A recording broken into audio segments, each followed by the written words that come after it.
Bienvenidos a este nuevo programa de No Estamos Solos, Misterios y Evidencias, en el cual me verán que hago muchos cambios de ropa, y no es por nuestra vestidora, sino que en este programa vamos a mostrar muchos bloques ya grabados que forman parte del contenido que se va formando con aquellos pequeños informes que van quedando. Y pronto le vamos a mostrar un pequeño video de cómo hacemos No Estamos Solos, Misterios y Evidencia en vivo. ¿Nos acompañan?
Ya hemos hablado de varios accidentes con ovnis, pero hoy vamos a hablar de la tumba del diablo, el lugar del accidente de un colosal ovni.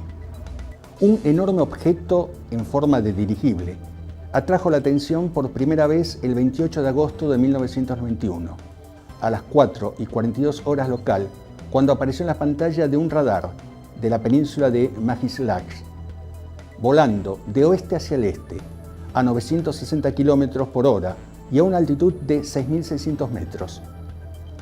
El objeto no respondía a las comunicaciones, se le envió un avión de combate para interceptarlo. Los pilotos lo interceptaron sobre el mar Arial y lo describieron como con forma de dirigible, de 600 metros de largo y 110 metros de ancho. 600 metros de largo y 110 metros de ancho. Con muy pocos detalles superficiales, excepto dos agujeros redondos cerca del frente. El objeto no reaccionó de ninguna manera a la presentación de los jets. Cuando se acercaron, los sistemas del MiG se apagaron y los motores empezaron a funcionar incorrectamente. El objeto comenzó a hacer maniobras evasivas en zigzag y aumentó su velocidad de 960 km por hora a 6.800 km por hora.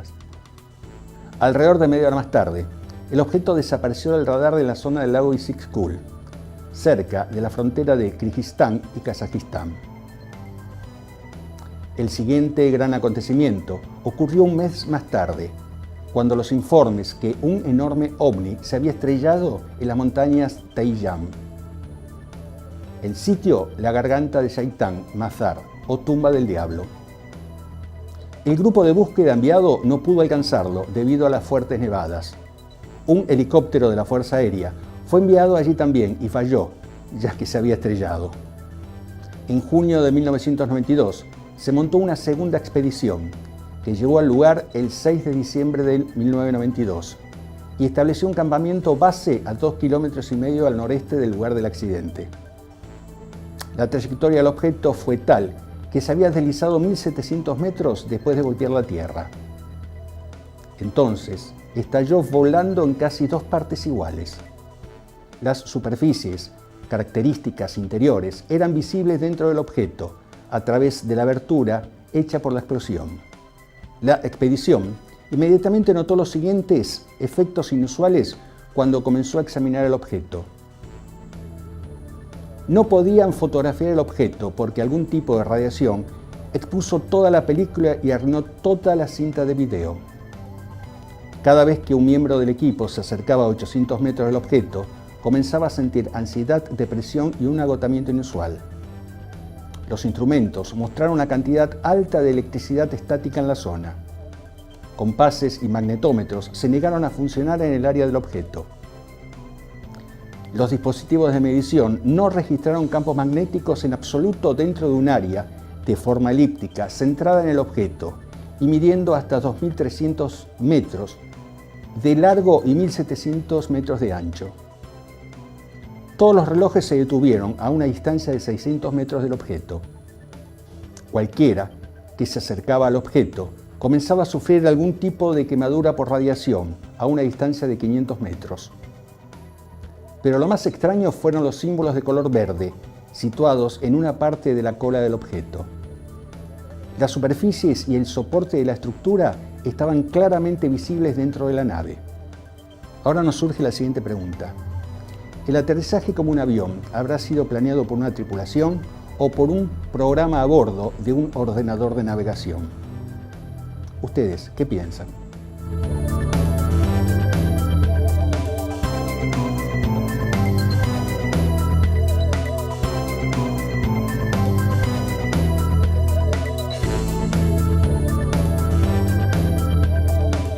Comenzamos este informe citando una base fundamental de toda la física. Recordemos que nada se crea ni se destruye, solo se transforma. Lo que fue creado en el T-1 segundo del Big Bang, todo está, hasta el Big Crunch o tiempo final. Así que simplemente, todo está en el presente aquí, más allá de nuestros sentidos y nuestra percepción. Ellos están. La pregunta es, ¿los espíritus pueden adherirse a nuestro cuerpo?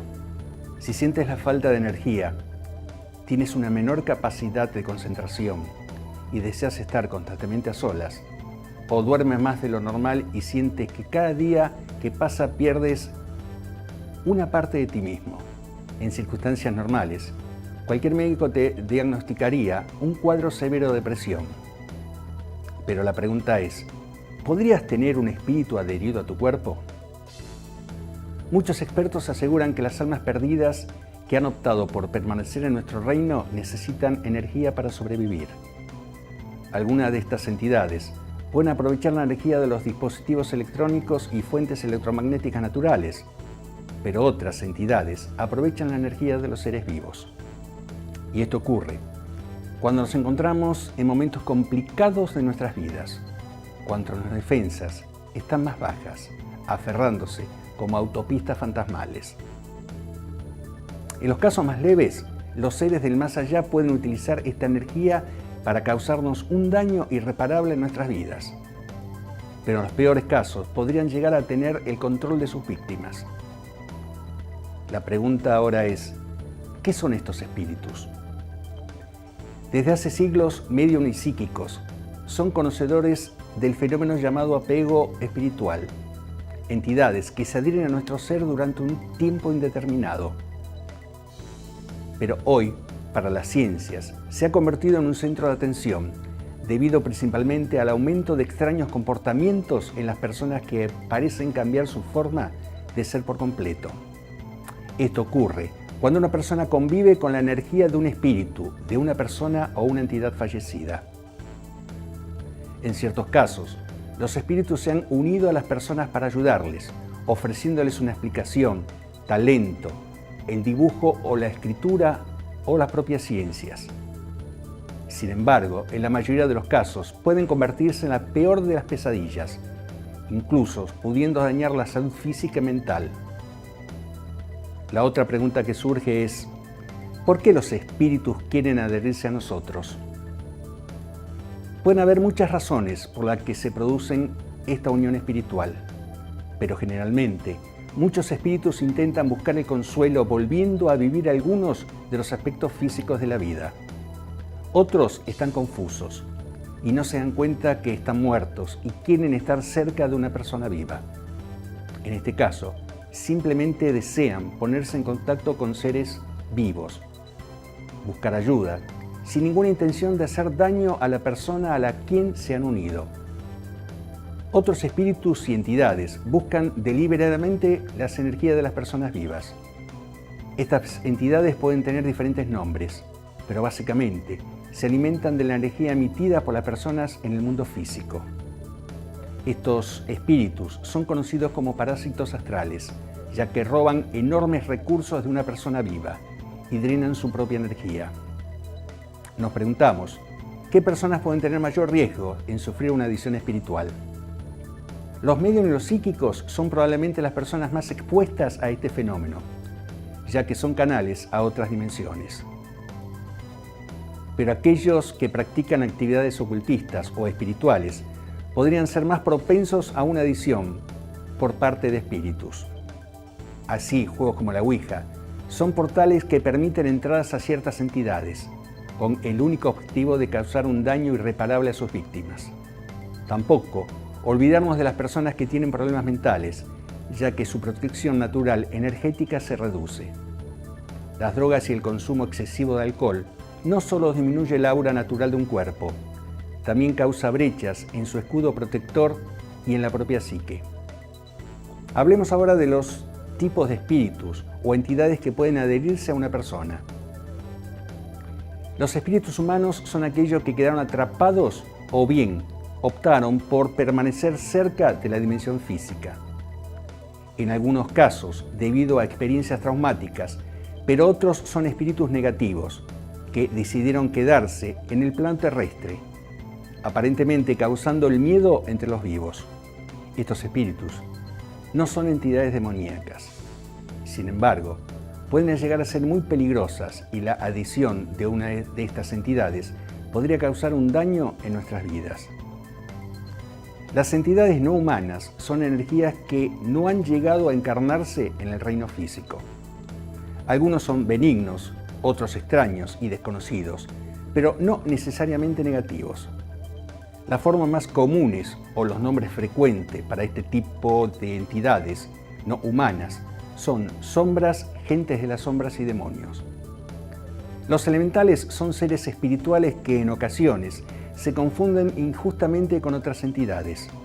En su forma original, los elementales no son negativos. Sin embargo, si se invocan en prácticas ocultas negativas, pueden llegar a transformarse en su propia energía negativa. Además, en lugares donde la gente ha cometido actos de violencia extrema, los seres elementales pueden absorber estas energías. Lamentablemente, muchos elementales terminan en los planos astrales inferiores, debido a que son corrompidos por la energía más negativa de los seres humanos. Y aquí una nueva pregunta: señales de un apego espiritual y cómo protegerse. Hay varios niveles de apego espiritual que una persona puede experimentar. Comienza con la simple presencia del espíritu. Algunas personas aseguraron tener la sensación de no estar solos, como si fueran seguidos y vigilados por una especie invisible. Este nivel también puede producir fenómenos paranormales, tales como extraños golpes, misteriosas voces y otros sonidos inexplicables. En el siguiente nivel, el espíritu comienza a ser más intenso. En estos casos, las personas pueden sentir cambios de humor, irracionalidad, depresión y sentimientos de ansiedad. En las etapas finales, el espíritu se adhiere a su víctima, causándole pesadillas frecuentes y dolores en las articulaciones. Llegados a este punto, y estando seguros de que podemos ser víctimas de este fenómeno, entidades o espíritus se pueden adherir a nuestro cuerpo, siendo esta una realidad muy tangible. ¿Has experimentado alguna vez que una entidad se adhirió a tu cuerpo? Pénsalo.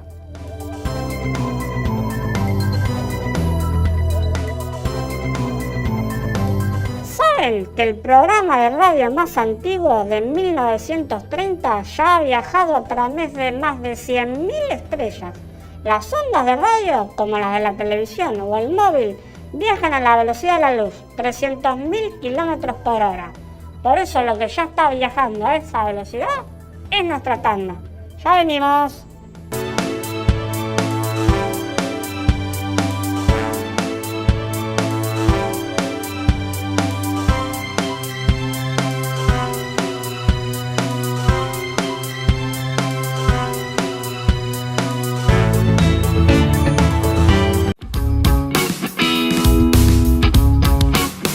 Lo mejor de la gastronomía al alcance de todos. Conocé diferentes recetas para alcanzar esos sabores que siempre quisiste. Cocina Fácil con Pablo Marigliano. Martes a las 14 por Somos San Pedro y Varadero.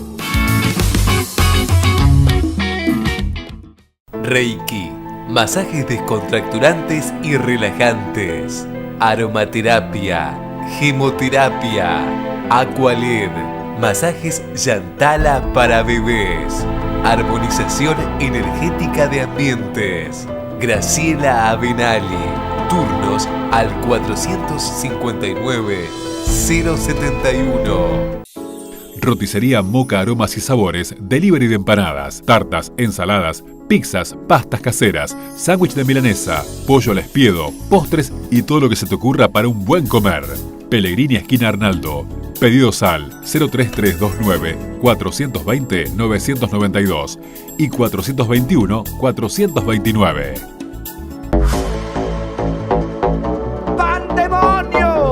Pandemonio llega a la televisión en simultáneo con la Radio 92.3 y FM Ciudad. Pablo Liñán, Nacho Sierra y todo un equipo renovado. Invitados, anécdotas, música y el mejor humor para terminar la semana. Pandemonio, viernes a las 22 por Somos San Pedro y Varadero. Doctora Ana Verónica Taurizano, ginecóloga y obstetricia. Sanatorio Copser, de lunes a sábados, de 8 a 14 horas. Solicitar turnos al 42 0994 o al 42 0995. Ingreso a los consultorios entrando por Almafuerte 728.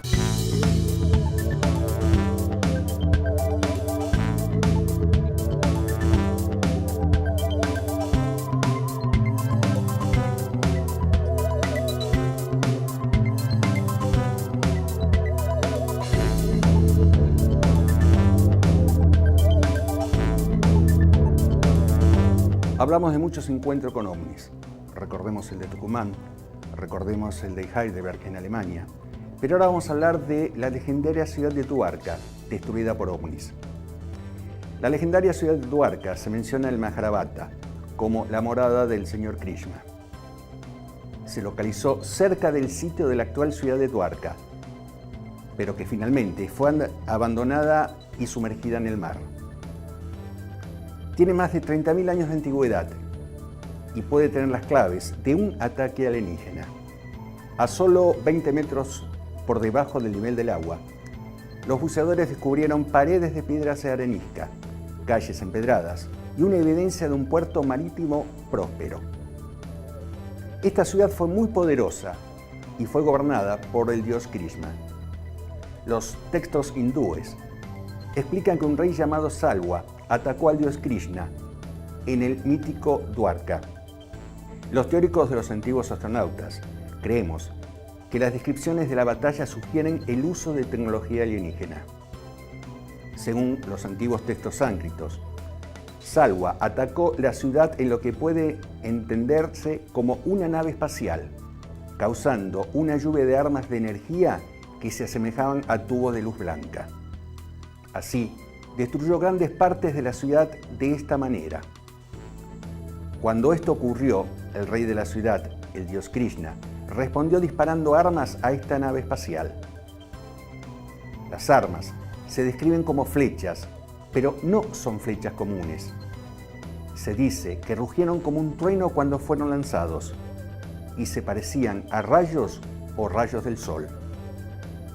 En respuesta, se dice que la nave espacial comenzó a aparecer simultáneamente en diferentes lugares. Parecía estar moviéndose en formas en que se asemejan a las descripciones modernas de ovnis. Por lo tanto, hubo una nave espacial hecha de metal que estuvo disparando armas sobre una ciudad de la Tierra. La leyenda dice que Krishna finalmente dejó la Tierra. El océano consumió su ciudad de Dwarka.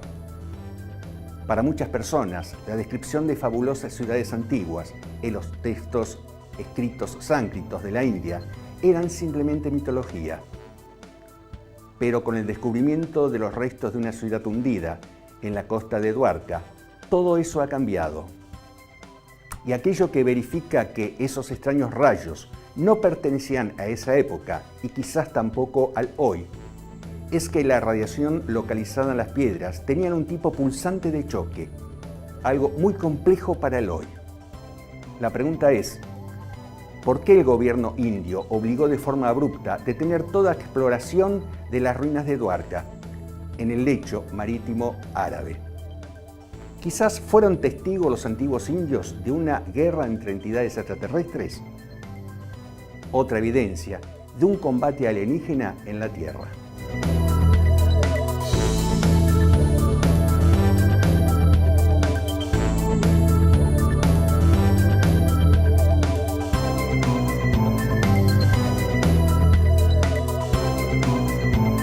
Vamos a hablar de un fenómeno que quizás dé un poquito de miedito. El fenómeno de los niños de ojos negros. Los niños de ojos negros, del término inglés Black Eyed Children, son descritos como personas jóvenes, que casi siempre son niños, con ojos de un color negro absoluto y sin diferenciación entre la esclera, la pupila o el iris. Los diversos reportes de encuentro con estos seres alrededor del mundo coinciden en una sola cosa, que los niños son rodeados por un aura casi sobrenatural y siempre peligrosa. Los reportes hablan de un encuentro con uno o dos más niños, confiados y elocuentes, que intentan persuadir a la víctima para que los deje entrar en su hogar. La víctima entonces comienza a estar de acuerdo con sus peticiones. Los niños pueden usar control mental de bajo nivel para obligarlos a acceder de alguna forma teniendo habilidades hipnóticas. No existe una descripción que explique el porqué del color de los ojos. Las múltiples teorías van desde fantasmas, demonios, vampiros e incluso alienígenas que buscan parecer comunes ante sus víctimas. Pero todos los testigos están de acuerdo en que los niños de alguna forma buscan acceder a una casa o vehículo y que son incapaces de entrar por su propia cuenta. El 16 de enero de 1998, el periodista Brian Bettel publica su encuentro con niños de ojos negros. Él narra que aproximadamente a las 9:30, cuando fue de su departamento relativamente apartado al centro de la ciudad, donde hay unos 10 o 15 minutos, él cuenta que estacionó frente al edificio de Camelot Comunicaciones, que en la ventana del copiloto vio a dos niños mirándolo desde la calle. Ambos eran chicos y por su interpretación inicial debían tener entre 10 y 12 años de edad. El niño número 1 era el que hablaba. El niño número 2 jamás dijo nada durante la conversación. Genial, pensó, me van a asaltar. Y de pronto todo cambió. El niño número 1 dijo, tenemos un problema, necesitamos ir a nuestra casa, ¿nos ayudaría? Su uso de lenguaje era increíble y no mostraba señas de temor. Le hablaba como si su ayuda fuese una conclusión predeterminada. Vamos, señor, queremos ir a casa, solo somos dos niños pequeños. Para su horror, se dio cuenta de que su mano estaba en la manija de la puerta y estaba en el proceso de abrirla. La retiró de inmediato y de forma algo violenta, pero eso lo obligó a mirar a los niños. Por primera vez vio sus ojos. Eran negros como el carbón, sin pupila, sin iris, solo dos orbes negros. El hablante estaba furioso. Sus ojos brillaron intensamente en la media luz. Vamos, señor, dijo. No lo lastimaremos. Tiene que dejarnos entrar. Entonces arrancó en reversa y salió del estacionamiento. Vio a los chicos por su visión periférica. Entonces volteó súbitamente para verlos bien, y estos se habían ido, en una calle desierta de gente, sin movimiento alguno de autos. ¿Dónde fueron en cuestión de segundos? Al terminar su relato, deja abierta la historia de los niños de los ojos negros. Mi pregunta a ustedes es, ¿ustedes se animarían a mirarlo a los ojos y a obedecer sus órdenes? Simplemente relatos o realidad.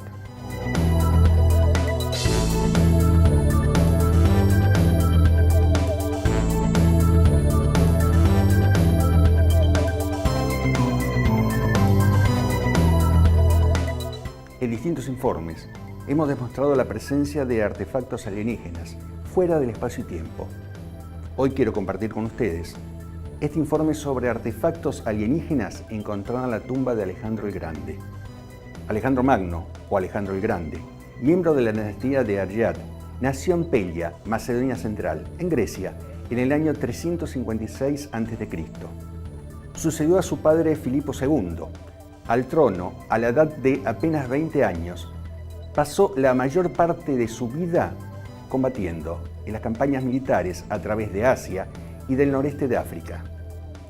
En apenas 10 años, a la edad de 30 años, él había creado con éxito uno de los imperios más grandes del mundo antiguo, extendiéndose desde Grecia a la India. Invicto en la batalla, es considerado el comandante militar más exitoso de la historia. El lugar de descanso final de este rey macedonio es uno de los mayores misterios de la historia antigua. Recordemos que Alejandro tuvo una muerte misteriosa a la edad de 32 años en Babilonia, en el año 323 a.C. Se dice que él había estado celebrando una fiesta cuando de repente sufrió un dolor intenso y se derrumbó. Fue llevado a su dormitorio donde, después de días de agonía, cayó en coma y murió. Alejandro fue embalsamado y un carro de oro fue construido para transferir su cuerpo al santuario de Amón. Cuando la procesión llegó a la frontera entre Siria y Egipto, fue recibido por Ptolomeo, quien robó el cuerpo. Su ubicación junto con todos los artefactos desde entonces ha permanecido como un gran misterio. Pero al principio de los 80, Russell Barrows afirmó que tropezó con una cueva escondida cerca de Olean, Illinois, Estados Unidos, donde encontró restos humanos, armas de metal y un lenguaje antiguo tallado en tabletas de oro. Más extraño todavía, el idioma era del Oriente Medio y europeo en origen, y no de cualquier cultura indígena conocida. Muchos artefactos recuperados del sitio sugerían que estaban conectados a la tumba de Alejandro. Entonces, la razón por la que su hallazgo ha sido encubierto fue aclarada por Virginia Hurigan y Harry Hubbard, quienes al descifrar los escritos y catalogar los artefactos, se dieron cuenta que ellos detallaban numerosos encuentros cercanos con la vida extraterrestre, incluyendo aparentemente una especie específica de reptilianos. Sí, una especie específica de reptilianos. La pregunta ahora es, ¿están ocultando el hecho de que los gobernantes pasados a lo largo de la historia han estado en contacto con seres de otros planetas? ¿Qué podría haber en esta tumba que representara una amenaza para el entendimiento moderno? ¿Será quizás por el hecho de que Alejandro Magno estaba en contacto con seres extraterrestres? Alejandro nunca perdió una sola batalla. Batallas que eran imposibles de salir victorioso. Entonces nos preguntamos, ¿tuvieron los extraterrestres algo que ver en sus victorias? Interesantes preguntas, ¿verdad?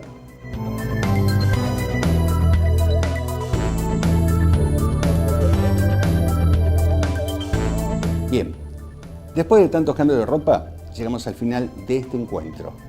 Y les recuerdo que en un próximo programa les vamos a mostrar cómo cocinamos de adentro no estamos solos, misterios y evidencia. Los espero ver en el próximo encuentro. Gracias.